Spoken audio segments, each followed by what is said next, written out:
చూడండి, ఆ మాట మీకు జ్ఞాపకం చేస్తాను. కీర్తనల గ్రంథం 25వ కీర్తన.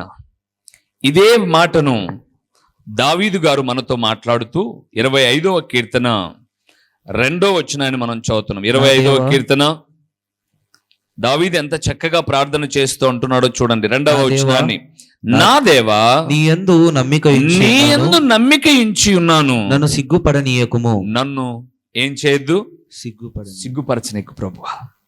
నిన్ను నమ్ముకున్నాను ప్రభువా. దేవుని ప్రియబిడ్డలారా, 2002వ సంవత్సరం, 3వ సంవత్సరం, 4వ సంవత్సరం ఇక్కడే పులివెందుల సమీపంలోనే ఒక యాజ్బెస్టాస్ అంటే రాతినార గనులలో సూపర్వైజర్గా పనిచేశాను నేను. అప్పటికే సేవలో ఉన్నాను. 2000 సంవత్సరం నుంచే పల్లెలకు, గ్రామాలకు ఒంటరి ప్రయాణం సువార్త నిమిత్తమై వెళుతూ సాగింది. 2002వ సంవత్సరం పెళ్ళి అయింది. అప్పుడు ఒక పని వదిలిపెట్టేసి మరొక పని అన్నట్లుగా ఈ సూపర్వైజర్గా వెళ్ళాను. ఇప్పటికే మా పెద్ద ఆయన బతికే ఉన్నాడు, ఇంకా ప్రకాష్ రెడ్డి గారు. ఆ మైన్స్లో సూపర్వైజర్గా ఉన్నాను. అప్పటికే సేవలో ఉన్నాను కాబట్టి ఎవరైనా పిలిచేవాళ్ళు, ప్రార్థనకు పిలిచేవారు. అన్న సాయంత్రం బర్త్డే ఫంక్షన్ ఉంది, వచ్చి ప్రేయర్ చేసిపో అనేవాళ్ళు. సాయంత్రం వచ్చిపో అన్నప్పుడు నాది సెకండ్ షిఫ్ట్ ఉంటుంది డ్యూటీ. అంటే 2 గంటల నుంచి 10 గంటల వరకు డ్యూటీ ఉంటుంది. నేను 10కి యాడ్ చేసుకొని ఇంటికి వచ్చేసరికి 11 అవుతుంది. అప్పుడు ఎవరు పెట్టుకుంటారు పుట్టినరోజు? కాబట్టి నా ఆశ ఏంటి, దేవుని పనే నాకు ముఖ్యం. Second shift cancel. ఆడ ఉదయం పోయింటాడు ఒకడు 6 గంటలకే, 2 వరకు డ్యూటీలో ఉంటాడు. వాడు 1 గంటకే మొత్తం రాస్తాంటాడు అన్నమాట. 50 మూటలు నార అయ్యాయి, 2 ట్రాక్టర్లు నార బండ్లు దించారు అంటే వీడు ఎందుకు రిపోర్ట్ రాశాడంటే నెక్స్ట్ డ్యూటీకి మనం అటెండ్ అవుతామని. మనం ఏం చెప్పం, మానేసింటాం అంతే. ఈ పెద్ద ఆయన నన్ను కొంచెం ప్రార్థనను బట్టి గౌరవించేవాడు కాబట్టి నా ముందున్నవాడు నన్ను మరుసటి రోజు ఎప్పుడో దొరికినప్పుడు తిడతాడు. ఏమన్నా కొంచెం బుద్ధిలే, చెప్పేదన్నాలే, ఫోన్ చేశాను చెప్తే ఓనర్ తిడతాడు, చెప్పకుంటే నా ముందున్న డ్యూటీ వాడు తిడతాడు. సరే ప్రార్థనకు కాకపోతే ప్రభు తిడతాడు, కొడతాడు అని ప్రార్థనకి వెళ్ళేవాడిని. ఇలాగా కనీసం నెలలో ఒక 4-5 ఆబ్సెంట్ ఎప్పుడూ జరిగేవి. ఇక నాతో మాట్లాడడం వల్ల లాభం లేదని నా తోటి ఉన్న వాళ్ళందరూ ఓనర్కి చెప్పారు. ఆయన ఉన్నట్టుండి రాడు, ఇది పరిస్థితి అని చెప్పారు. నన్ను ఆయన పిలిచి, నీకేదో దేవుని సేవ అంటే ఇష్టం, ఆ దేవుని సేవ చేసుకో, ఎందుకు ఈ డ్యూటీలో వాళ్ళని ఇబ్బంది పెట్టి నన్ను ఇబ్బంది పెట్టి ఇవన్నీ అవసరమా నీకు అని ఒకసారి కాదు చాలా పర్యాయములు అన్నాడు. కానీ నేను బ్రతకాలి ఎట్లా, ఏదో ఒక పని చేసుకోవాలి. ఎవరు జీతం ఇచ్చేవాళ్ళు లేరు. ఆ రోజుల్లో స్థానిక సంఘం లేదు, పల్లెలకే తిరుగుతూ ఉన్నాను, చర్చి లేదు. ఏంటి పరిస్థితి? సరే సార్, దేవుని పిలుపుని బట్టి ఇలాగ వాయిదా వేసుకుంటూ వస్తున్నాను. 2002 అయిపోయింది, 2003 అయిపోయింది, 2004 వచ్చేసరికి ఎందుకో దేవుని ఆత్మ నన్ను పదే ప్రేరేపిస్తూ ఉంది. నన్ను నమ్ముకుంటే నేను పోషించనా నిన్ను? అంటే ఈ ఉద్యోగాన్నే నమ్ముకొని బతుకుతావా నువ్వు? నా పనిని పాడు చేస్తావు, ఇదే హెచ్చరిస్తూ ఉంటే అప్పటికి ఆయన దగ్గర నేను ఒక 10,000 రూపాయలు అడ్వాన్స్ తీసుకున్నా. నెల జీతంలో పట్టడానికి 7,500 పట్టించా. ఇంకా 2,500 పట్టియాలి. ఆ నెలలో జీతము నాకు అప్పుడు వచ్చే జీతం 2,500. అదనంగా ఓటీలు చేస్తే ఒక 3-4 వేలు వస్తాయి. సరే సార్ దగ్గరికి వెళ్ళి, సార్ ఎందుకో నాకు దేవుని ఆత్మ ప్రేరణ ఇస్తుంది, ఇంకా నేను పరిచయ నిమిత్తమై వెళ్ళిపోతాను, 1వ తేదీ నుంచి నేను డ్యూటీ మానేస్తాను, మీకు నేను డబ్బులు ఇవ్వాలి, అది ఆ జీతంలో 2,500 పట్టుకోండి సార్ అని చెప్పేసి ఇంకా 3 రోజుల ముందే చెప్పానన్నమాట. సరే 1వ తేదీ కదా అప్పుడు చూద్దాంలే, ఇప్పుడు డ్యూటీ చేయిపో అని అన్నాడు. డ్యూటీకి వెళ్ళాం. 1వ తేదీ వచ్చింది. 1వ తేదీ వస్తే ఇంటి బాడిగా గుర్తొస్తుంది. ఈ నెలంతా తిరిగిన స్కూటర్ డీజిల్ బిల్లు వాళ్ళ దగ్గరే అనమాట. వాళ్ళకే కంపెనీ డీజిల్ బంక్ ఉంది కాబట్టి అక్కడ ఒక చిన్న రిసిప్ట్ రాయించుకున్నామంటే అక్కడ పెట్రోల్ పడతారు వాళ్ళు. సో దానికి కట్టాల్సిన బిల్లు ఉంది. 2,500 ఆయన కప్పు ఉంది. ఇంటికి వస్తే ఎలాగ బ్రతకాలో తెలియదు. ఆ రోజండి ప్రభు పాదాల చెంత ఆ కొండలో, ఎవరు లేనటువంటి కొండలో, రాత్రి షిఫ్ట్ నాది. 10 గంటలకు డ్యూటీ ఎక్కాను, ఉదయం 6 గంటలకు దిగాలి. మోకాళ్ళుని ఆ రాతినార గిన్నెలలో ప్రభువా రేపు డ్యూటీ అయిపోతే నేను మానుకుంటా అని చెప్పా.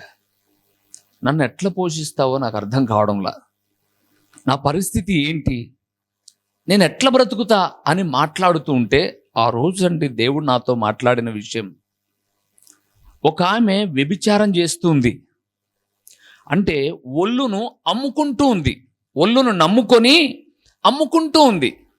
ఆమె వృత్తి అది. ఎవరెవరో పురుషులు వస్తారు, ఆమెతో పొందుకుంటారు, ఆమె కొంత డబ్బులు ఇచ్చేసిపోతారు. ఆమె నమ్ముకున్నది ఏంటంటే తన అందాన్ని నమ్ముకొని ఆ వెరవేసి డబ్బులు సంపాదిస్తుంది. మొదటిది. రెండవది, ఒక వ్యక్తి సెంట్రల్ గవర్నమెంట్ ఉద్యోగంలో ఉన్నప్పుడు నాకు నెల పొద్దున ఆ జీతం నాకు వస్తుందని జీతం మీద ఉద్యోగం మీద నమ్మకంతో బతుకుతున్నాడు. మరొకడు ఒక వ్యాపారం చేస్తున్నాడు, ఈ వ్యాపారంలో నాకు లాభం వస్తాయి, నేను బ్రతుకుతానని వ్యాపారాన్ని నమ్ముకున్నారు. ఒక ఆమె ఒళ్ళమ్ముకుంటుంది, ఒక ఆమె ప్రదుగురిని పాడు చేస్తూ బతుకుతున్నారు. ఇలాగ బతుకుతున్న వాళ్ళందరూ వాళ్ళ పనులు నమ్ముకొని బతుకుతుంటే నన్ను నమ్ముకున్న నిన్ను బతికించనా నేను అనే మాట నాకు తట్టిందండి ఆ రాత్రి. అంతే ప్రియులారా, ఉదయకాలం 6 గంటలకు డ్యూటీ మొత్తం రాశాను. ఆ రోజు సాయంత్రం 4:30కు డబ్బులు ఇస్తారు మళ్ళీ. ఎందుకంటే పగల డ్యూటీ వాళ్ళందరూ జనరల్ షిఫ్ట్ అందరు ఉంటారు కాబట్టి అందరికీ ఎవరి డబ్బులు వాళ్ళకి ఆ రోజు సాయంత్రం ఇస్తారు. సో ఆ రోజు సాయంత్రం యథావిధిగా చక్కగా రెడీపడే స్నానం చేసేసి బైబిల్ సంఖ్యలో పెట్టుకుని వెళ్ళిపోయాను. నాకు జీతం ఏరుగా, ఎందుకంటే పట్టేసుకోమని చెప్పానుగా. సార్ దగ్గరికి వెళ్ళి, ప్రకాష్ రెడ్డి గారి దగ్గరికి వెళ్ళి, ఇప్పటికి కూడా ఉన్నాడు ఆయన, మాట్లాడినా కూడా అలాగే ఉండాలి.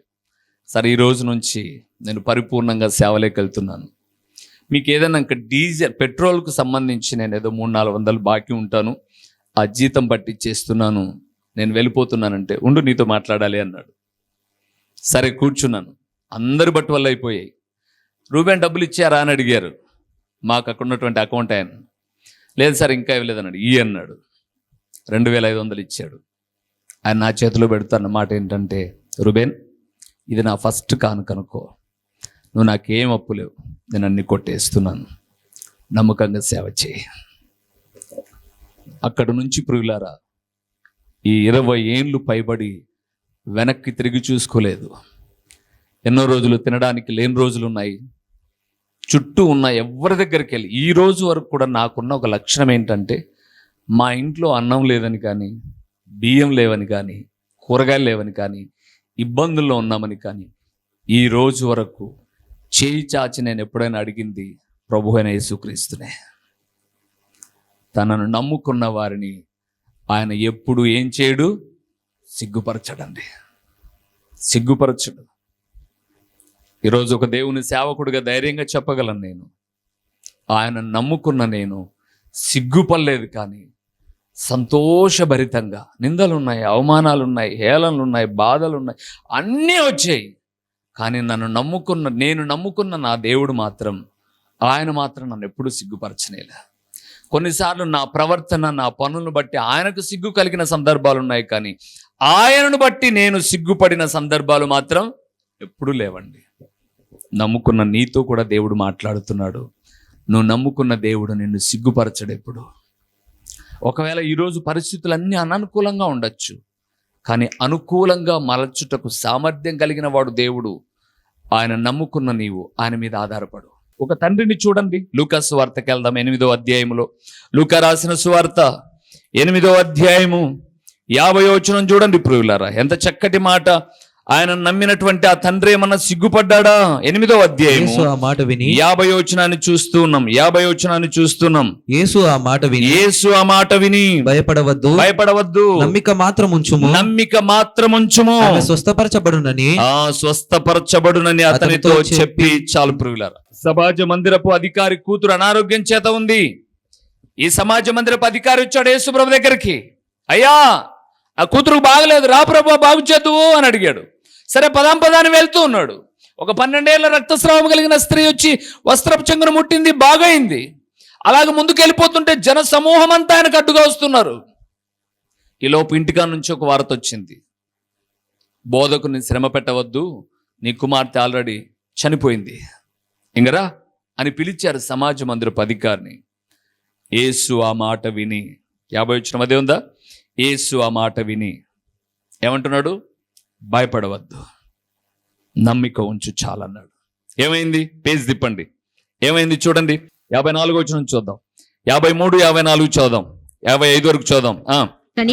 ఆమె చనిపోయినని వారెరిగి యేసు ప్రభుల వారిని అపహాస్యం చేశారు. అయితే ఆయన ఆమె చెయ్యి పట్టుకొని చిన్నదానా లెమ్మని చెప్పగా ప్రాణము తిరిగి వచ్చెను గనుక వెంటనే ఆమె లేచెను. అప్పుడు ఆయన ఆమెకు భోజనము పెట్టుడని ఆజ్ఞాపించెను. ఏం చెప్పాడు అక్కడ తండ్రితో? నమ్మకం ఉంచు, నా దగ్గరే ఉండు, రా అన్నాడు. ఇప్పుడు నా కూతురు చచ్చిపోయిందంటే నీ ఇంటికి పరిగెత్తలా తండ్రి, యేసు ప్రభు దగ్గరే ఉన్నాడు. గుర్తుపెట్టుకోండి ప్రియులారా, ఒక్కసారి యేసు ప్రభుల వారిని నమ్ముకున్న తర్వాత అటువైపున ఏ వార్తలు వినపన్నా, అటువైపున ఏ గద్దింపు విన్నా, అటువైపున ఏ హెచ్చరికలు విన్నా, అటువైపున ఏ అవమానం ఉన్నా యేసు దగ్గరే ఉండాలి. నువ్వు ఆయన ఎందే నమ్మిక ఉంచి నడిచావు అంటే ఇదిగో ఆయన వెంట వచ్చాడు. అందరూ అపహాస్యం చేశారు. ఏమైనా పిచ్చి పట్టిందా? చచ్చిపోయిందని సాక్ష్యాధారాలతో మేం చెప్తుంటే మీరంతా పక్కకు పోండి అంటాడేంటి? యేసుప్రభు అంటున్నాడు, చిన్నదానా లేయని చేపట్టుకున్నాడు. ఆ తండ్రి నమ్ముకున్నందుకు, ఆ తండ్రి యేసుప్రభు అడుగుజాడల్లో నడిచినందుకు సిగ్గుపడ్డా? సిగ్గుపడడు ప్రియులారా. దేవుని నమ్ముకున్న వారెవ్వరూ సిగ్గుపడరు. నేను చాలా మందికి ఇదే చెప్పేది, ఉద్యోగము కన్నా, నీ పని కన్నా నీ దేవుడు చాలా గొప్పవాడు, చాలా చాలా గొప్పవాడు. అది నీకు తెలియలా? నేను చేరేటప్పుడే చెప్పిన మాట ఏంటంటే నాకు ఆదివారం సెలవు కావాలి. ఆయన నాకు కండిషన్ పెట్టడం కాదు, నేను ఆయన కండిషన్స్ పెడుతున్నాను. ప్రకాష్ రెడ్డి గారికి, సార్ నాకు సండే పూట సెలవు కావాలి. సండే సెలవు కాదు బాబు, ఇది బేస్తవారం సెలవు. ఇక్కడ మైనింగ్ వాళ్ళందరూ, పల్లెల్లో వాళ్ళందరూ పుట్టిన పట్టణానికి వచ్చేది బేస్తవారం సంతకు కాబట్టి బేస్తవారం సెలవు అంటే మరి నాకు కావాలి సార్, ఎట్లా అన్నాను. సరే నువ్వు పక్కనుండు, నీతో మా తర్వాత మాట్లాడదాం అన్నాడు. తర్వాత మాట్లాడేటప్పుడు అదే చెప్పాను, నాకు ఆదివారం ఖచ్చితంగా సెలవు కావాలి సార్, నేను కూడా ప్రార్థన పోవాలని అన్నాను. ఆయన అన్నాడు, సరే ముందు మాట్లాడదాం, ఆగు. ఆదివారం సెలవు కోసం నాకు ఇచ్చిన పని ఏంటి అంటే, బేస్తవారం టోటల్గా కంపెనీ లాక్డౌన్ మాదిరి మూత వేసేస్తారు. ఆ రోజు ఏం పనులు జరగవు, ఎందుకంటే మన పులివెందుల ప్రాంతంలో సంత కాబట్టి. సో బేస్తవారం ఎవ్వరు ఉండరు. నువ్వు ఆఫీస్కి వచ్చి ఫోన్ కాల్స్ ఏమైనా వస్తాయి, ఎందుకంటే ఢిల్లీ నుంచి ఎక్కడెక్కడి నుంచో ఫోన్లు చేస్తారు, లోడ్ రెడీ అయిందా, అది రెడీ అయిందా, ఇది రెడీ అయిందా అని. అలాగే చేసిన వాళ్ళకు ఈరోజు సెలవు అని చెప్పడమో, లేకపోతే ఏదైతే ఇక్కడ స్టాక్ ఉందో అది చెప్పడమో, ఇది నీ పని. ఇలాగ చెప్పిన నేను అక్కడి నుంచి బయటకు వచ్చేటప్పుడు సంతోషభరితంగానే వచ్చాను, కానీ అవమానభరితంగా రాలా. నేను మీకు ఇదివరకే చెప్పాను, నాకు తెలిసిన ఒక ఆయన రమేష్, ఆయన పేరు, హైదరాబాద్లో ఉండేవాడు. 30,000 జీతం ఇచ్చేటటువంటి ఒక పెద్ద కంపెనీ, అరబిందో ఫార్మాసిటికల్ కంపెనీలో ఒక మంచి ఎంప్లాయీ.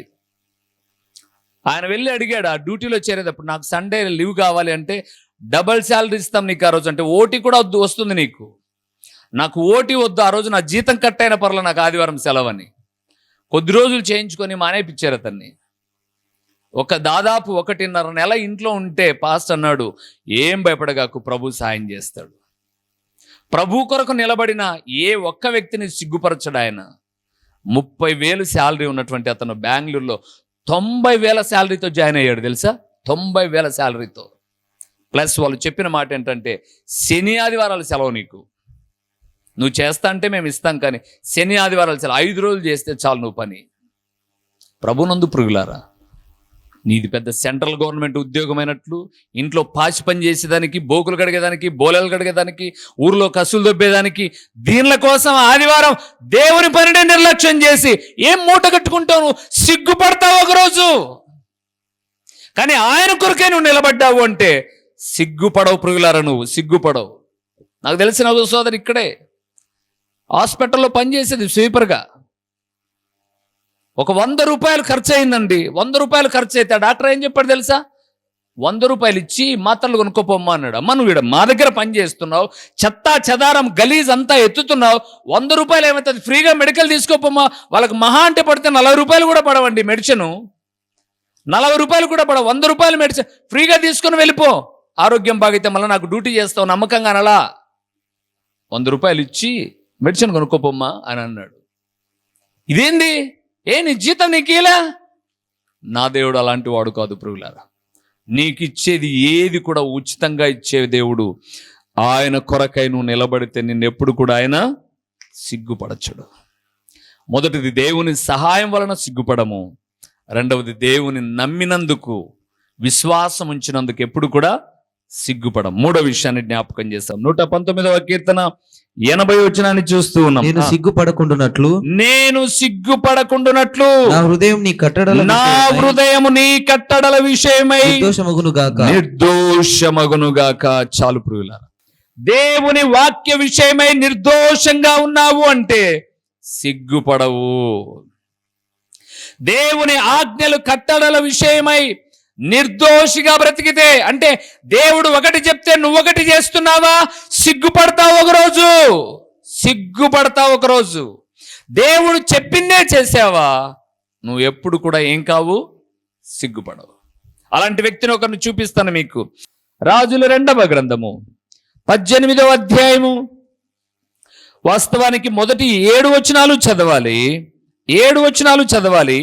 6వ వచనం ఒకటి చదువుదాం చాలు ప్రియులారా. 6వ వచనం ఒకటి చదువుదాం. అతడు యెహోవా 5-6 చదవాలి. 5-6 అతడు ఇశ్రాయేలు దేవుడైన యెహోవా యందు విశ్వాసం ఉంచిన వాడు. అతని తరువాత వచ్చిన యూదా రాజులలోను అతని పూర్వీకులైన రాజులలోను అతనితో సమమైన వాడు ఒకడును లేడు. అతడు యెహోవాతో హత్తుకొని ఆయనను వెంబడించుటలో వెనుక తీయక ఆయన మోషేకు ఆజ్ఞాపించిన ఆజ్ఞలన్నిటినీ కైకొనుచుండెను.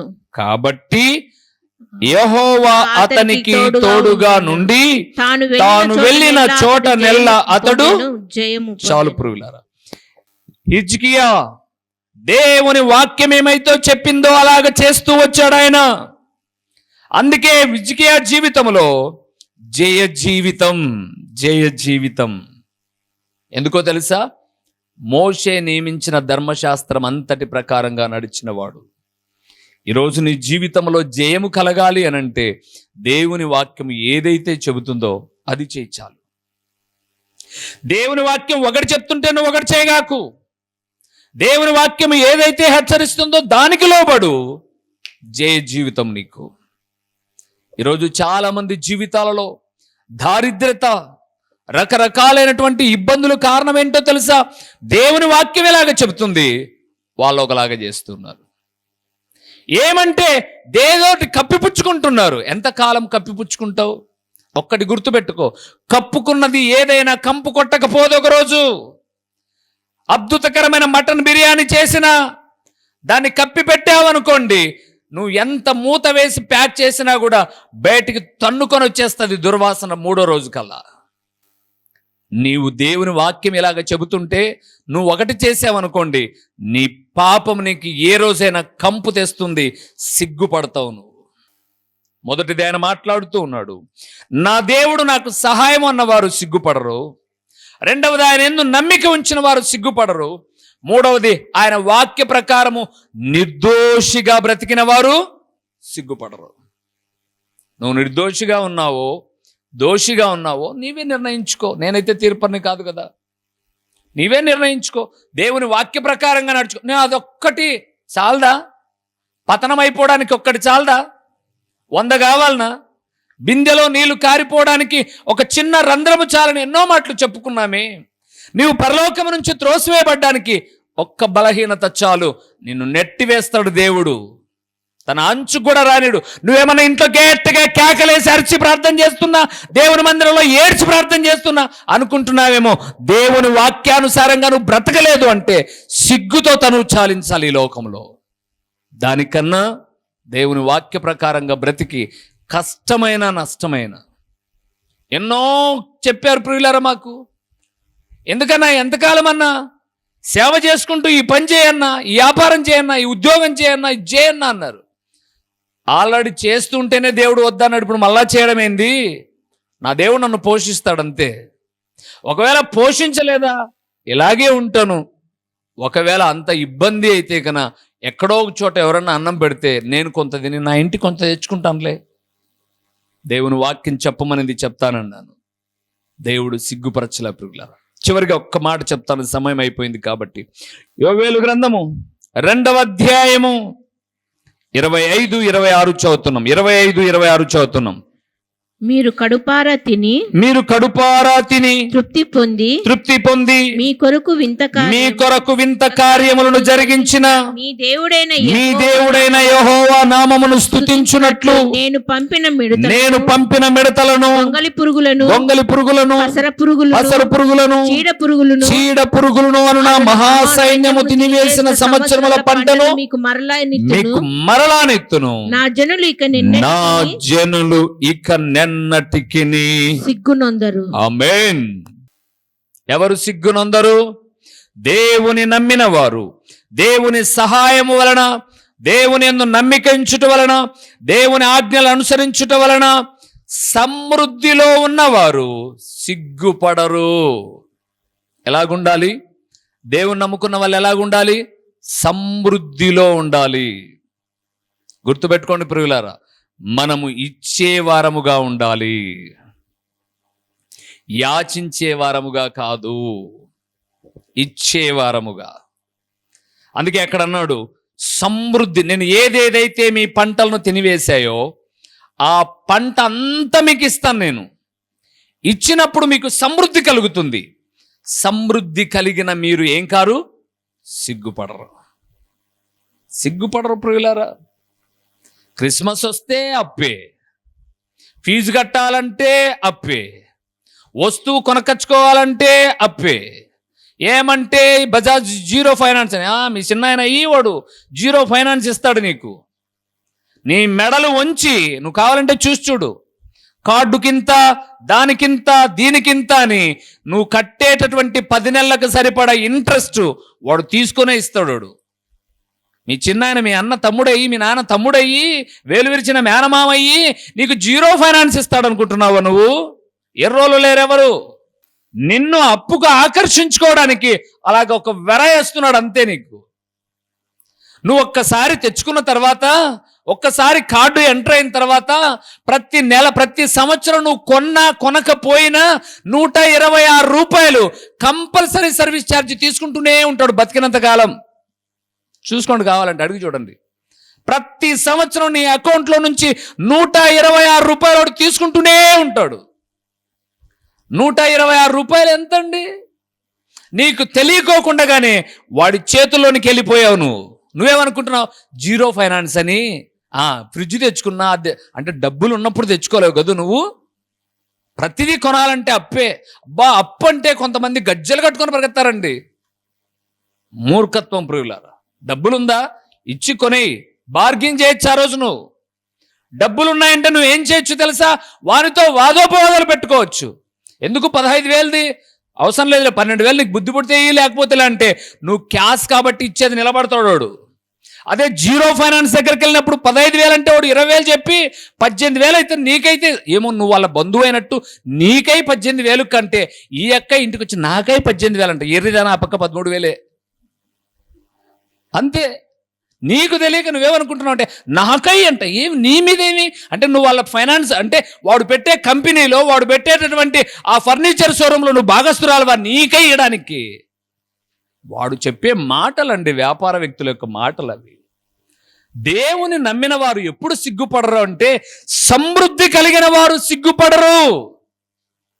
సమృద్ధి కలిగిన వారు సిగ్గుపడరు. మీకు ఇదివరకే చెప్పాను, నాకు తెలిసిన ఒక వ్యక్తి చిన్న వ్యాపారం అండి, అరటి పండ్ల వ్యాపారం. 50 రూపాయలు 60 రూపాయలు అంటే 10 రూపాయలు లాభం అనుకోండి. అలాగే సాయంత్రం వరకు ఎన్ని డజన్లు అమ్మితే అతనికి ఒక 500-600 కూలి పడుతుంది. కానీ అతను ఏం చేస్తాడో తెలుసా? ప్రతిరోజు ఇది క్రిస్మస్ పిల్లలకు బట్టలకు ఒక హుండి పెట్టి దాంట్లో వేస్తాడు. ఇది దేవునికి ఇచ్చే కానుక ఒక హుండి పెట్టి దాంట్లో వేస్తాడు. ఇది ఏ పరిస్థితి వ్యాధులు ఎట్లా వస్తుందో ఒక హుండి పెట్టేస్తాడు. మిగిలిన డబ్బుల్లో నేను చెప్తున్నా అన్నిటికీ అన్ని ఉండీలు పెట్టి ఇది కుటుంబ పోషణకని ఇంట్లో భార్యకు కూరగాయలకు దానికి ఇచ్చి మళ్ళీ కొంత డబ్బులు జోలు పెట్టుకొని మళ్ళీ బండికి పోతాడు. క్రిస్మస్ అబద్ధం అన్ని బాక్సులు ఓపెన్ చేస్తే పిల్లలకు కావాల్సిన కానుక అంతా దీంట్లో ఉంటుంది. 7,000 నుంచి 10,000 మిగులుతుందంట. ఇంకొక బాక్సులోనికి వెళ్తే దేవునికి ఇవ్వాల్సినటువంటి క్రిస్మస్ అర్పణ కొరకై ధారాళంగా ఇచ్చే కానుక ఒక దాంట్లో మిగులుతుందంట.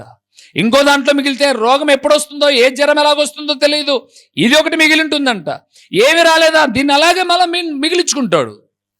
మన వాళ్ళు ఏం చేస్తారంటే ఈ పొద్దుటి నుంచి ఏది ఏమైనా మనము దేవుని సన్నిధానంలో ఒక 10 రూపాయలు మిగిలించుకోవాలి అని ఉండి కొనుకొచ్చుకుంటాడు. మరుసటి రోజుకి పాల్గొడతాడు. దాన్ని 100 రూపాయలు నోటు వేసింటాడు.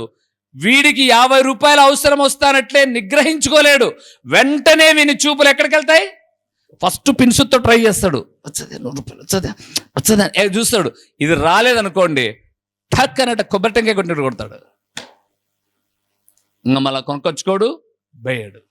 మన వాళ్ళు కూడా చాలా మంది, అన్న పరిచర్య భారభరితమైనదని దేవుని పరిచర్యలో మేము ఈ నెల నుంచి ప్రతి నెల గుప్పిలి విప్పుదాం అనుకున్నాం అన్న అంటారు. ఇప్పుతారు పాపం, కష్టమైన జనవరి, ఫిబ్రవరి, మార్చి ఇంక ఇప్పలేరు, కొనసాగించలేరు. ఎందుకని? వీళ్ళ బ్రతుకులో ఇచ్చే గుణం ఉండదు. అందుకే ఆ జీవితాలు కూడా అట్లే ఉంటాయి, ప్రక్కన వాళ్ళని చూసి అసూయపడే స్థాయిలోనే ఉంటాయి. నా దేవుని నమ్మిన వారు సమృద్ధిలో ఉంటారు కాబట్టి సిగ్గుపడరు ప్రియులారా, సిగ్గుపడరు. నా దేవుడు సమృద్ధి కలిగిన వాడు. అందుకే బైబిల్ గ్రంథంలో రాయబడింది, నీ సన్నిధి సంపూర్ణ సంతోషమే కాదు, సర్వ సమృద్ధి కూడా కలిగిన దేవుడు. ఒక మాట చూస్తారా మీరు? చదువుకోండి. తర్వాత కొలస్సీలకు రాసిన పత్రిక 1వ అధ్యాయము 4-5 వచనాలకు వెళ్ళిపోతున్నప్పుడు, బుద్ధి జ్ఞాన సర్వ సంపదలు ఆయన యందు గుప్తములై ఉన్నవి, సమృద్ధి కలిగిన వారు సిగ్గుపడరు ప్రియులారా. 4 విషయాలు మనం చూసాం. మొదటిది, దేవుడే నా సహాయం అనుకున్న వారు సిగ్గుపడరు. రెండవది, దేవుని యందు విశ్వాసం నమ్మిక ఉంచువారు సిగ్గుపడరు. మూడవది, ఆయన వాక్య ప్రకారంగా నడుస్తూ దోషము లేకుండా నిర్దోషంగా బ్రతికేవారు సిగ్గుపడరు. నాలుగవది, ఎలాగ సిగ్గుపడరు? సమృద్ధి కలిగిన వారు సిగ్గుపడరు. అట్టి స్థితిలో నా ప్రియ బిడ్డలైన ఈ వాక్యం విన్న మీరంతా ఉండాలని నా ఆశ. సర్వ సమృద్ధిలో సిగ్గుపడని వ్యక్తులుగా మీరు ఉండాలని నా కోరిక. అట్టి స్థితిలో నా దేవుడు మిమ్మల్ని ఆశీర్వదించునుగాక. మహిమ స్వరూపివైన మా ప్రియ పరలోకపు తండ్రి, మీ ఘనమైన నామమునకు స్తోత్రములు చెల్లిస్తూ ఉన్నాము నాయనా. ఎవరు సిగ్గుపడరు. చాలా మంది నిన్ను నమ్ముకున్నారు కానీ సిగ్గుతో దాచుకొని బతుకుతున్నారు ప్రభువా చాలా మంది. కానీ నిన్ను నమ్మిన వారు ఎవరు సిగ్గుపడరు అంటే, ప్రభువే నా సహాయం అన్నవారు సిగ్గుపడరు. ఆయన మీద నమ్మిక ఉంచిన వారు సిగ్గుపడరు. ఆయన వాక్యం వింటూ నిర్దోషముగా నడుచువారు సిగ్గుపడరు. సమృద్ధి కలిగిన వారు సిగ్గుపడరు అని మాట్లాడారు. ఓ తండ్రి, వాక్యం విన్న మా ప్రియులందరినీ మీరు దర్శించండి, సమృద్ధిలోనికి నడిపించి ఏ ఒక్కరూ సిగ్గుపడువారుగా కాక తల ఎత్తుకొని సగర్వంగా జీవించే వ్యక్తులుగా నిలుచునడానికి కృప చూపండి. ప్రకటించబడిన పరలోకపు సంగతులు వ్యర్థముగా పోకుండా సారవంతమైన నేలను పడిన విత్తనము వలె 30దంతలుగా 60దంతలుగా 100అంతలుగా ఫలింపచేసి మీ గణనామమునకు మహిమ ఘనత ప్రభావములు మీరు కలుగు చేసుకొనుమని ఎంతైనా నమ్మదగిన దేవుడవైన మీకు స్తుతులు చెల్లించుకుంటూ యేసు నామములో అడిగి పొందియున్నాము తండ్రి, ఆమేన్. మా చిరునామా దైవజనుడు బ్రదర్ ఓ రూబేన్ గారు, క్రీస్తు ప్రార్థనా మందిరం, డోర్ నెంబర్ 1-10-386, నగరిగుట్ట, పులివెందుల, కడప జిల్లా. మీ ప్రార్థనా అవసరాల కొరకై సెల్ నంబర్ 9989067409.